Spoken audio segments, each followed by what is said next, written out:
Hello दोस्तों, मैं अंकित कुमार आप लोग के सामने आज एडजेक्टिव का पार्ट 2 लेकर आया, जिसमें मैं आपको बताने जा रहा हूं कि एडजेक्टिव के क्वेश्चंस को बिल्कुल बेसिक से एडवांस लेवल पे हम लोग किस प्रकार से सॉल्व कर सकते हैं।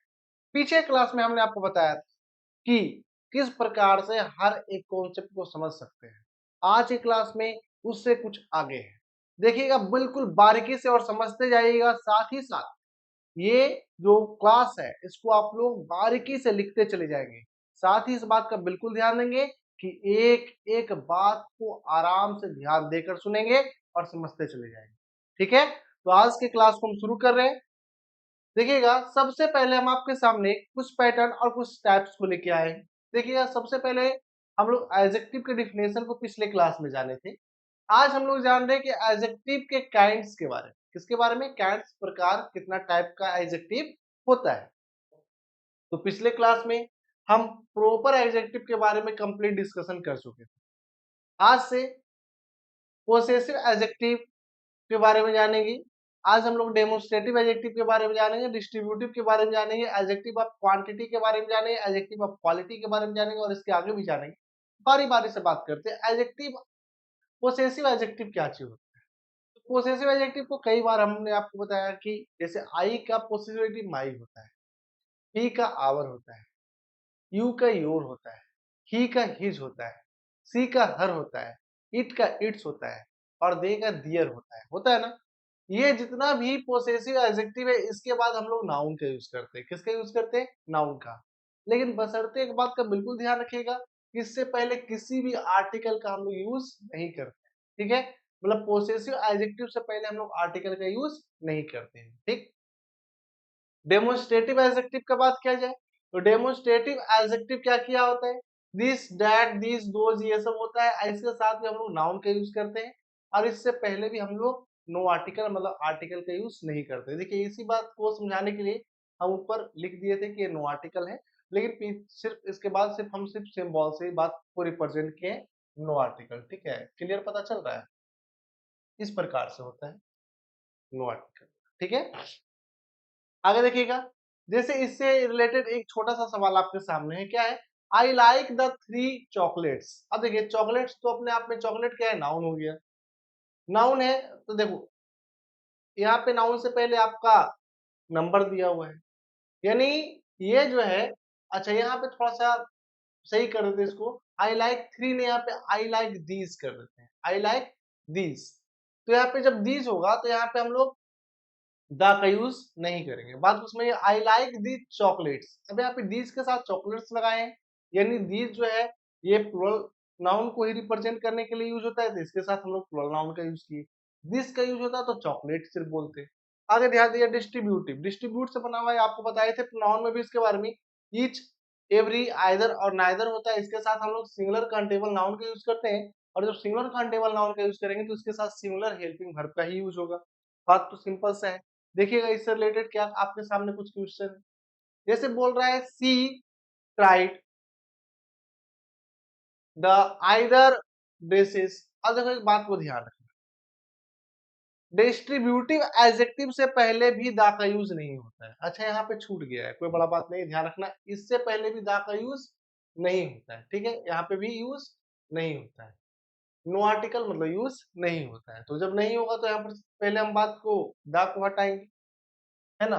और जब दा को हटाएंगे तो यहाँ पे है सिंगुलर काउंटेबल नाउन, तो सिंगुलर काउंटेबल बोलने मतलब ड्रेसेस का यूज नहीं करें। ठीक है, आगे आइए, adjective of quantity. Adjective of quantity का बात करें तो हाउ मच, जैसे सो, मच, लिटिल, ये सबको रिप्रेजेंट करता है। ठीक है, यदि हम बात करें एडजेक्टिव ऑफ क्वालिटी का, तो क्वालिटी बोलने का मतलब क्या है? इसके लिए आपके सामने एक पैटर्न है, जरा देखो इसको, है ना। इससे क्यू फॉर होता है क्वालिटी, ओ फॉर ओपिनियन या अपीयरेंस, ठीक है, S for size, A for S for shape, S C for colour, O for origin, M for material और पी फॉर पर्पस। ठीक है, ये आपके सामने कुछ वर्ड है, जरा देखना एक बार, यदि आप चाहोगे तो स्क्रीनशॉट ले लेना इस बात को। ठीक है, आगे देखो, इससे रिलेटेड भी आपके सामने एक सवाल हमने दिया, वी वोर an Indian black new shiny jacket. ठीक है, यदि हम देखें तो ये अपने आप में सब्जेक्ट हुआ, ये अपने आप में verb हुआ, और ये हुआ सिंगुलर काउंटेबल नाउन। तो ये क्या है सारा बात, तो ये वाला जो भी बात है आप लोग ध्यान देंगे, ये सारा बात जो है ये आपको arrangement P Q R S जब आपको हम पढ़ाएंगे ना, उस समय इस बात को हम बताएंगे, उस समय भी बताएंगे, लेकिन यही बात को बताएंगे, इसलिए यहाँ पे ध्यान रखना ये अरेंजमेंट है कि किस प्रकार से वर्ड को यूज करेंगे। तो सबसे पहले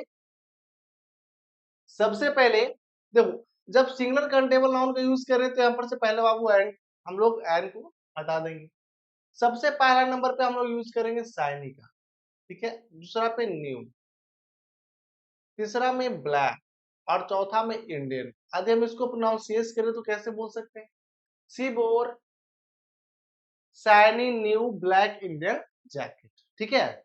आगे देखिए, तो यहाँ पे देखिएगा करा ए लॉन्ग शार्प नाइफ, यहाँ पे जगह को सिर्फ रिप्लेस कर दीजिए, पहले इसका यूज कीजिए फिर बाद में इसका यूज कीजिए, ए शार्प लॉन्ग नाइफ, ठीक है, क्लियर। आगे आइए, अगला क्या है, adjective of number. Adjective of number बोलने का मतलब क्या है, ये आपको जैसे नंबर बोलने का मतलब वो, जैसे नंबर मतलब वो कार्डिनल, ठीक है, जो आपको संख्या को रिप्रेजेंट कराता है, जैसे 1 2 3 4 5 6 से लेकर आप जहां तक जा सकते हो। ऑर्डिन ऑर्डिनल ऑर्डिनल मतलब बोल सकते हैं क्रम, जो क्रम को रिप्रेजेंट करता है, जैसे first second third fourth fifth six, है ना, जैसे आप चले जाओ। मल्टीप्लिकेटिव मतलब गुणात्मक जो बोलते हैं, जैसे सिंगल डबल ट्रिपल, है ना, इस टाइप में हम लोग यूज करते हैं। इसी बात को रिप्रेजेंट करते हुए आपके सामने एक सवाल है, द थ्री फर्स्ट रो, तो ये मिस्टेक है लिखा हुआ, इसके लिए यदि हम कंप्लीट सेंटेंस लिखे तो होना चाहिए the first three rules, three rows are reversed, ठीक है। देखिएगा क्या होगा, पहले फर्स्ट, उसके बाद होगा फर्स्ट थ्री रोज, पहला तीन रो जो है वो रिवर्स हो जाएंगी, ठीक है। आगे देखिएगा, यदि बात करें इंट्रोगेटिव एडजेक्टिव का, तो इंट्रोगेटिव एडजेक्टिव को हम लोग नॉर्मली रिप्रेजेंट करते हैं, इसको पहचानते हैं भाट हुज व्हिच, और इसके बाद हम लोग नाउन का यूज करते हैं, ठीक है। अब देखना, जैसे इसको समझने के लिए एक छोटा सा बात कर सकते हैं क्या, हुज बुक, इसके बाद देखिए है क्या, वर्ब। अब वर्ब के बाद आपके पास क्या है, डेमोन्स्ट्रेटिव एडजेक्टिव है, हुज बुक इज दिस। अब इसका हम करेक्ट यूजेस की बात करें, खास तौर पे किसका, सम और एनी का, है ना, सम और एनी का आदि करेक्ट यूजेस की बात करें तो बात को समझना, ये बहुत ज्यादा सवाल अपने आप में एग्जामिनेशन में पूछा जाता है, सम और एनी में बहुत ज्यादा बच्चा फंसता भी है, हर एग्जाम के लिए इंपॉर्टेंट है, चाहे आप 12th की तैयारी करो, इससे बाद भी तैयारी करो, बहुत ज्यादा ये सवाल बच्चों को फंसाता है। जैसे देखना, आदि सेंटेंस में आपका काउंटेबल नाउन हो या अनकाउंटेबल हो, काउंटेबल हो या अनकाउंटेबल हो, सम और एनी के साथ, तो ध्यान रखना इसके साथ सिंगुलर या प्लूरल दोनों का यूज हो सकता है, लेकिन सेंस कैसा होना चाहिए, पॉजिटिव, ठीक है। आपका लेकिन जब एनी का यूज करते हैं तो हमेशा सिंगुलर ना सिंगुलर वर्ब का यूज करते हैं, ठीक है। अब जब सिंगुलर वर्ब का यूज करते हैं तो ऑब्वियसली सिंगुलर सब्जेक्ट होगा तभी सिंगुलर वर्ब का यूज करेंगे, लेकिन सेंस अपने आप में निगेटिव होता है। निगेटिव होने का मतलब क्या है, कभी कभी हम लोग नॉट लगा कर भी सेंटेंस को निगेटिव बनाते हैं, और कभी कभी निगेटिव आपको वर्ड भी होता है, जैसे नेवर हो गया, सेल्डम हो गया, हार्डली हो गया, रेयरली हो गया, रेयरली हो गया, स्केयरली हो गया, ये सब जो वर्ड्स है ना, ये सारा जो वर्ड्स है, ये सारा का सारा आपका निगेटिव वर्ड है। ये बात को हम आपको टेंस पढ़ाए थे उसमें बताए थे, काफी डिटेल में हमें बताए थे, आपको बताया हुआ, विजिट कर सकते हो, है ना। आगे देखें, तो इससे रिलेटेड आपके सामने कुछ एग्जांपल्स है, एग्जांपल को जरा आप लोग गौर से देखिएगा। कह रहा है मीनू नीडेड सम मिल्क, अब देखो सम मिल्क अपने आप में यहाँ पे क्या हुआ, पॉजिटिव सेंस को रिप्रेजेंट किया, इसीलिए बगल में हमने पी लिख दिया, ठीक है। लेकिन यदि इसको हम निगेटिव बनाना चाहें तो क्या बोलते हैं, Meenu did not need any milk, ठीक है। देखना, ध्यान रखना, जैसे ही निगेटिव बनाए यहाँ पे डिड नॉट आया तो यहाँ पे क्या आ गया, एनी का यूज हो गया, सम का यूज नहीं हुआ। सम का यूज हम लोग पॉजिटिव सेंस में करते हैं, एनी का यूज हम लोग निगेटिव सेंस में करते हैं, क्लियर। दूसरा बात को समझना, कहना they allowed some students here, अब देखो यहाँ बोला they did not allow some student here, अब जरा देखना, सम के साथ क्या है, स्टूडेंट्स आया, आया ना। देखो ये अपने आप में सिंगुलर हो गया, प्लूरल हो गया ना, सिंगुलर हो गया क्योंकि ये आपका अनकाउंटेबल था, और ये देखना यहाँ पे आपका सिर्फ काउंटेबल के साथ यूज होता है, क्लियर ना बात। आगे आओ, कहता ही हार्डली, कुछ और भी क्वेश्चन है, ही हार्डली हैज सम और एनी प्रैक्टिस, तो जब हार्डली का यूज कर रहे हैं तो निगेटिव सेंस को रिप्रेजेंट कर रहा है, अरे कराया ना भाई, तो यहाँ पे सम का यूज होना अपने आप में क्या हो जाएगा, गलत हो जाएगा, यानी एनी का यूज करेंगे, बात सही नहीं। अरे क्लियर ना, फिर से समझना, ही हार्डली हैज सम या एनी पेशेंस, तो अभी हम जस्ट बताए ना, क्या बताया आपको कि यदि निगेटिव सेंस रहेगा, निगेटिव सेंस रहेगा तब हम लोग एनी का यूज करेंगे। इसी बात को बताने के लिए हमने निगेटिव वर्ड बनाया। इसमें आपका हार्डली है क्या, है ना, और यहाँ पे जब हार्डली है तो सेंटेंस में आप ध्यान दो, एनी का यूज करेंगे, सम का यूज करेंगे क्या, एकदम नहीं। बारीकी से बात को समझिए। Would you like to have something, अपने आप में बोलना बिल्कुल सही है। इज देयर समवन या एनीवन, इज देयर समवन या एनीवन, तो यहाँ पे बोल सकते हैं एनीवन, क्योंकि इंट्रोगेटिव में भी हम लोग एनी का यूज करते हैं, सम का यूज नहीं करते। निगेटिव और इंट्रोगेटिव के लिए हम लोग एनी का यूज करते हैं, बात तो क्लियर ना, फिर से बोले, इंट्रोगेटिव और निगेटिव के लिए हम लोग एनी का यूज करते हैं। आदि बात करें क्लोज इंडेड क्वेश्चन के अंदर, तो क्लोज इंडेड क्वेश्चन में यदि हम देखें कॉन्सेप्ट के अकॉर्डिंग, तो सम का यूज करते हैं जहां पर रिक्वेस्ट या ऑफर दिया जाता है, लेकिन जहां पे डाउट होता है ना, वहां पे हम लोग एनी का यूज करते हैं। जहां पे हमको डाउट होता है वहां पे क्या यूज करते हैं, एनी का। अब यहाँ पे देखो, बोल रहे इज देयर एनीवन, तो डाउट है ना, रिक्वेस्ट तो है नहीं, पूछ रहे हैं ना, डाउट है ना, ये बात सभी इसको समझ सकते हैं। क्लियर, फिर से बोल रहे हैं is there anyone, is there anyone, तो अपने आप में क्या है, डाउट है, तो यहाँ है क्या। नॉर्मली बात को समझना, आगे चले। अब इस बात को समझने के लिए आपको लग रहा होगा ये किस टाइप का सवाल आपके सामने आया, या कुछ क्वेश्चंस आपके बोर्ड पे लिखा हुआ है, स्क्रीन पे लिखा हुआ है, ये किस टाइप का सवाल आपके सामने। तो बहुत सिंपल सा कॉन्सेप्ट है इसका। इस कॉन्सेप्ट को समझने के लिए पहले कॉन्सेप्ट हम इसका देखते हैं। आदि कॉन्सेप्ट ये है कि सेंटेंस में नो का यूज होता है, तो नो के बाद हमेशा हम लोग सिंगुलर वर्ब का यूज करते हैं, सिंगुलर नाउन का यूज करेंगे, और जब सिंगुलर नाउन का यूज करेंगे बाबू, तो इसके साथ सिंगुलर वर्ब का ही यूज करेंगे, बात क्लियर। फिर से बोल दे, नो का यूज यदि हम लोग सेंटेंस में सबसे आगे करते हैं, तो इसके साथ सिंगुलर नाउन का यूज करेंगे। जब सिंगुलर नाउन का यूज करेंगे तो इसके साथ हम लोग सिंगुलर वर्ब का यूज करेंगे। क्लियर। अब देखना, अब पहले इस बात को जब समझे तो पहले कुछ देखिएगा, क्या है नो कमेंट्स, तो नो नॉर्मल हम लोग बोलते हैं नॉर्मल बोलने में यूज करते हैं, नो कमेंट्स प्लीज।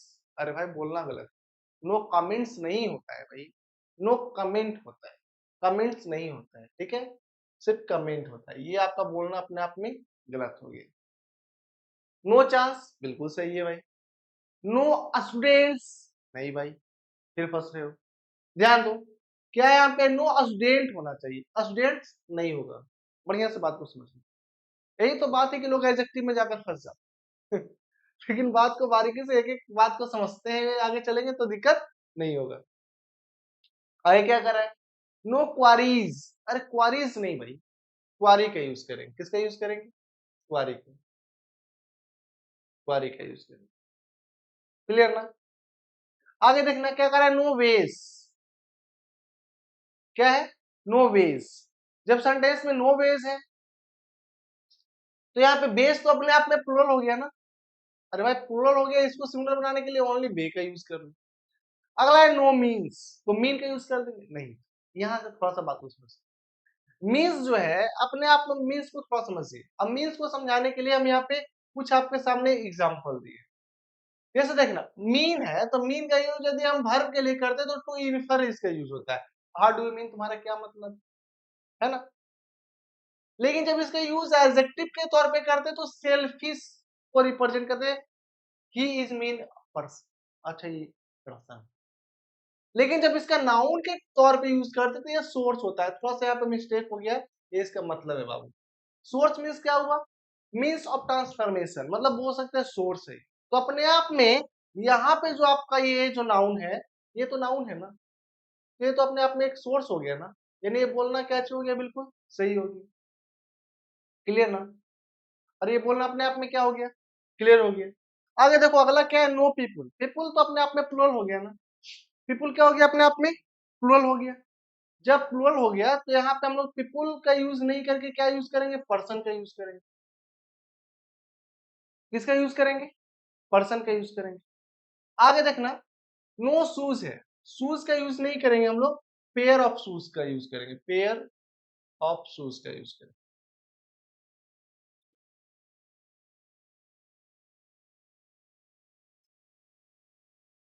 ठीक है, और हेयर का भी हम लोग यूज नहीं करेंगे, ठीक है, यहाँ पे हम लोग हेयर का यूज नहीं करेंगे। इसके लिए एक वर्ड है, हम कमेंट में इसके लिए बता देंगे, ठीक है। आगे देखो क्या है अगला, जैसे एक इसी पे रिलेटेड क्वेश्चन है, पर है no children are allowed here. अब नो चिल्ड्रेन नहीं होगा, क्यों? यहाँ पे चिल्ड्रेन की जगह चाइल्ड हो जाएगी। क्या हो जाएगा? चाइल्ड हो जाएगा। और जब चाइल्ड होगा तो यहाँ पे आर का यूज नहीं होगा, बल्कि इस का यूज हो जाएगा। क्लियर? आगे देखिए, यदि हम देखें तो फिर से आपके सामने एक सवाल ऊपर दिया हुआ है ना। इस सवाल को देखें तो कहता है no boy and girl is या are allowed to sit in her his their room. अब देखना, बात को समझना, यदि आपका नो के साथ नाउन का यूज हो, बात को समझना, नो के साथ नाउन का यूज हो, फिर एंड से जुड़ा रहे, फिर नो के साथ नाउन का यूज हो, तो ये वाला नाउन के अनुसार हम लोग सेंटेंस में हर का यूज करेंगे। अब देखो बात को समझना, तो यहाँ पे नाउन क्या आपका गर्ल है ना, तो गर्ल है तो गर्ल के अकॉर्डिंग हम लोग यूज करेंगे इसका, ना कि आर का यूज करेंगे। पहला बात क्लियर। आगे चले, इसी नाउन के अकॉर्डिंग हम लोग यहाँ पे एडजेक्टिव का यूज करेंगे, तो यहाँ पे हर का यूज होना सही होगा, हिज या दियर का यूज होना अपने आप में गलत। क्लियर? अब आपके सामने कुछ कंसेप्ट है दिया हुआ, इसी कंसेप्ट से देखो कुछ क्वेश्चन दिया हुआ है आपका आगे, ठीक है। तो देखो पहले इस कंसेप्ट को समझते हैं।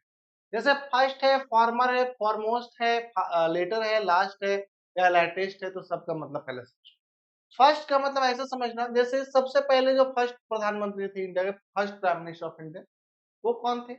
पंडित जवाहरलाल नेहरू। जवाहरलाल नेहरू। उसके बाद बोला जाए तो, उनके बाद बोला जाए तो बोल सकते हैं इंदिरा गांधी हो सकते, ठीक है। अभी कौन है भाई? अभी दम बिल्कुल लास्ट वाले ऑर्डर में आपके कौन? तो बोल सकते हैं नरेंद्र मोदी। नरेंद्र मोदी, ठीक है। अच्छा, इनसे पहले कौन थे? इनसे पहले कौन थे? मनमोहन सिंह। मनमोहन मोहन सिंह था, है ना। उनसे पहले कौन थे? तो बोल सकते अटल बिहारी जी। अटल बिहारी वाजपेयी। वाजपेयी, ठीक है।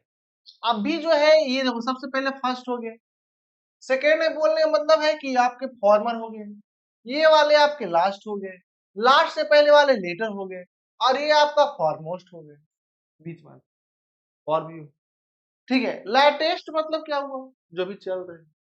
जैसे देखना, who was the first PM of India, तो फर्स्ट बोलने का मतलब क्या है? फर्स्ट बोलने का मतलब हो गया जवाहरलाल नेहरू, है ना। हु इज द फॉर्मर, तो फॉर्मर किनको हम समझे? देखो जरा, फॉर्मर, तो फॉर्मर जो है इनके बाद वाले, यानी बोल सकते हैं इंदिरा गांधी। तो फर्स्ट, ये सब बात एग्जामिनेशन बहुत ज्यादा कंडक्ट करता है। फॉरमोस्ट तो बोल सकते हैं अटल बिहारी, कोई भी जो बीच में आए। Who is the last PM, तो लास्ट अभी कौन चल रहे हैं भाई? तो लास्ट आपका नरेंद्र मोदी जी चल रहे हैं। व्हाट इज द लास्ट या लेटेस्ट न्यूज? अच्छा, एक बात जरा सोचो, एक बात जरा समझना, न्यूज के साथ हम लोग लेटेस्ट का यूज कर सकते हैं, बिल्कुल सही। What is the latest news, last का नहीं यूज करेंगे। अच्छा, देखो अगला क्या है, व्हाट इज द लास्ट या लेटेस्ट अपडेट। अच्छा, एक बात बताना, जब वो अपडेट है तो अपडेट कैसा होगा? लेटेस्ट ही होगा। यहाँ पे लेटेस्ट बोलना अपने आप में क्या हो जाएगा? सुपर फ्लॉस हो जाएगा। क्या हो जाएगा? सुपर फ्लॉस होगा। बात को बिल्कुल ध्यान दें। आगे के बात को हम लोग नेक्स्ट क्लास में कवर करेंगे, यहाँ तक के बात को आप लोग बारीकी से लिख लेंगे, ठीक है।